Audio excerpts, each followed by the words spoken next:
ವಿಮೋಚನಾ ದಿನಾಚರಣೆಯ ಪ್ರಯುಕ್ತ ಮಕ್ಕಳಿಗೆ 6, 7 ಮತ್ತು 8ನೇ ತರಗತಿ ಮಕ್ಕಳಿಗೆ ರಸಪ್ರಶ್ನೆ ಕಾರ್ಯಕ್ರಮ ಹಮ್ಮಿಕೊಂಡಿದ್ದೇವೆ. ಈ ರಸಪ್ರಶ್ನೆ ಕಾರ್ಯಕ್ರಮದಲ್ಲಿ ಪ್ರತಿ ವಿಷಯಕ್ಕೆ ಒಂದೊಂದು ಸುತ್ತುಗಳು ಇರ್ತಾವ. 4 ತಂಡಗಳು ಭಾಗವಹಿಸಿದ್ದೇವೆ. ಮೊದಲನೇ ತಂಡಕ್ಕೆ ನೇರ ಪ್ರಶ್ನೆ ಇರ್ತದ ಮತ್ತು ನೇರ ಪ್ರಶ್ನೆ. ಕರ್ನಾಟಕದಲ್ಲಿ ಅತಿ ಹೆಚ್ಚು ಕಾಫಿ ಬೆಳೆಯುವ ಜಿಲ್ಲೆ ಯಾವುದು?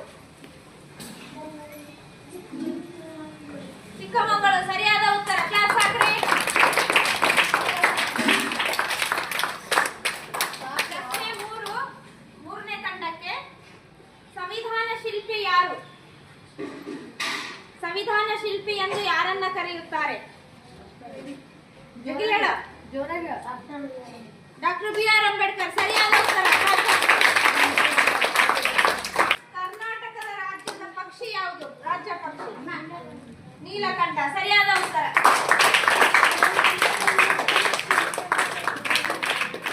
ಮೂರನೇ ತಂಡಕ್ಕೆ ನೇರ ಪ್ರಶ್ನೆ. ನಮ್ಮ ನಾಡಗೀತೆ ಬರೆದವರು ಯಾರು?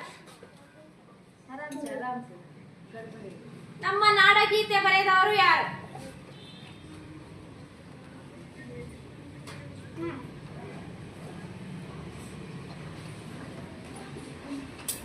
ನಾಡಗೀತೆ ಬರೆದವರು ಯಾರು? ಏನು ಉತ್ತರ? ಮಾತಾಡೋದಿಲ್ಲ. ಮೈನಸ್ ಮಾಡ್ತಾರ ನೋಡ್ರಿ. 4ನೇ ತಂಡಕ್ಕೆ ಪಾಸ್. ಕವಿ ಕುವೆಂಪು. ಸರಿಯಾದ ಉತ್ತರ.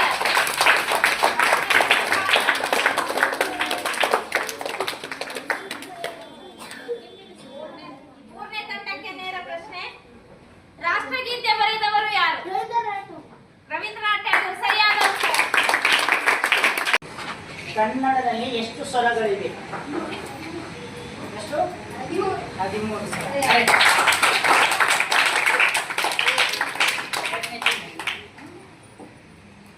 ಕನ್ನಡ ಮೊಟ್ಟ ಮೊದಲ ಶಾಸನ ಯಾವುದು? ಅಲ್ಮಿಡಿ ಶಾಸನ.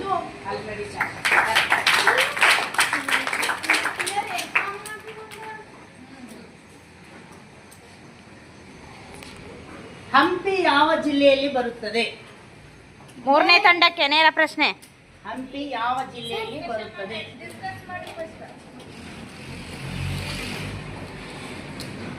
ಹಂಪಿ ಯಾವ ಜಿಲ್ಲೆಯಲ್ಲಿ ಬರುತ್ತದೆ?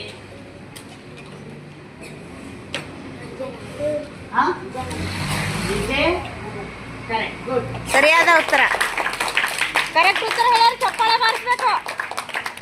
4ನೇ ತಂಡಕ್ಕೆ ನೇರ ಪ್ರಶ್ನೆ. 4ನೇ ತಂಡಕ್ಕೆ ನೇರ ಪ್ರಶ್ನೆ. ಕನ್ನಡದ ಆದಿಕವಿ ಯಾರು? ಕನ್ನಡದ ಪಂಪ. ಸೂಕ್ಷ್ಮ ಜೀವಿಗಳ ವಿಧಗಳನ್ನ ತಿಳಿಸಿ. ಬ್ಯಾಕ್ಟೀರಿಯಾ, ಪ್ರೋಟೋಜೋವಾ, ಶಿಲೀಂಧ್ರ. ಹೆಸರೇನು?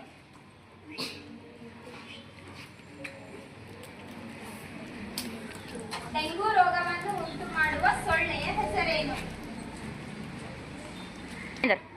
ಕಾಗದ, ಟೇಬಲ್, ಕುರ್ಚಿ, ಮರಳು. ಗುಂಪಿಗೆ ಸೇರದ ಪದ ಯಾವುದು? ಮರಳು. ಗುಡ್. Right answer. ಗಣಿತ ವಿಷಯಕ್ಕೆ ಸಂಬಂಧಪಟ್ಟದ್ದು ನೇರವಾದ ಪ್ರಶ್ನೆಗಳಿರುತ್ತವೆ. ಮೊದಲನೇ ಪ್ರಶ್ನೆ ಅಂಬೇಡ್ಕರ್ ತಂಡಕ್ಕೆ. ಗಣಿತದಲ್ಲಿ ಎಷ್ಟು ಪ್ರಕಾರಗಳು, ಎಷ್ಟು ಭಾಗಗಳು? ಜೋರಾದ ಉತ್ತರ. 3. ಸರಿಯಾದ ಉತ್ತರ. ಚಪ್ಪಾಳೆ.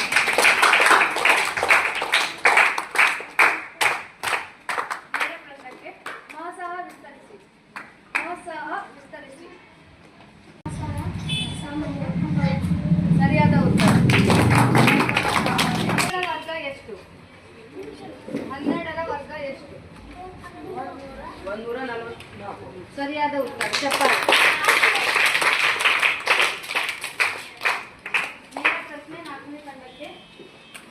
ಬಿಡಿ ಸ್ಥಾನದಲ್ಲಿ 5 ಅಥವಾ 0 ಇದ್ದಾಗ ಅದು ಯಾವ ಸಂಖ್ಯೆಯಿಂದ ಭಾಗವಾಗುತ್ತದೆ?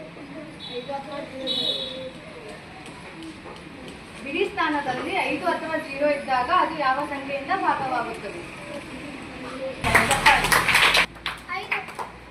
ಚಪ್ಪಾಳೆ. ಗಣಿತದ ಪಿತಾಮಹ ಯಾರು? ಆರ್ಯಭಟ್ಟ. ಸರಿಯಾದ ಉತ್ತರ. ಚಪ್ಪಾಳೆ.